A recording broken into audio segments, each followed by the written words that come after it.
C'était un jour particulier pour les salariés du quotidien, le jour du grand déménagement de la rédaction.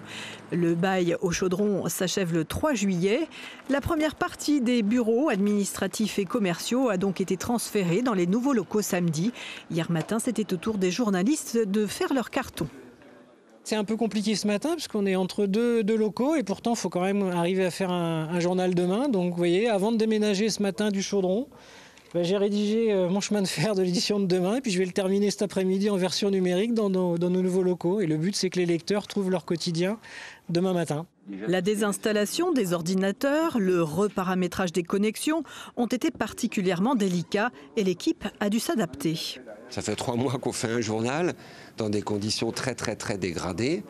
Là, on est arrivé à couvrir les élections législatives. Je trouve qu'on a fait une bonne couverture avec des effectifs réduits. Je rappelle qu'il n'y avait plus que 15 journalistes qui sont restés. On était 36 journalistes, donc on a perdu 60% de nos effectifs. Et pour tourner la page, voici les nouveaux locaux du quotidien, dans cet immeuble, directement situé face à l'entrée du petit marché. C'est le vendeur de fruits frais qui se réjouit de cette toute nouvelle clientèle. Non, ça fait plaisir parce que l'immeuble était fermé au moins 6 ans, 7 ans. Tu sais, quand l'immeuble est ouvert, ça fait un petit marche pour le marché, tu vois. Les journalistes du quotidien ne manqueront donc pas de vitamines ni d'inspiration sans doute, puisqu'en termes de proximité, le nouvel emplacement est idéal. Il me semble important de revenir au cœur de Saint-Denis, puisque le quotidien est vraiment l'âme de l'île. Et j'ai trouvé que le fait d'être en face du petit marché était idéal.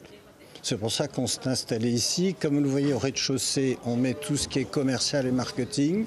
Au premier étage, on met tout ce qui est rédaction et édition.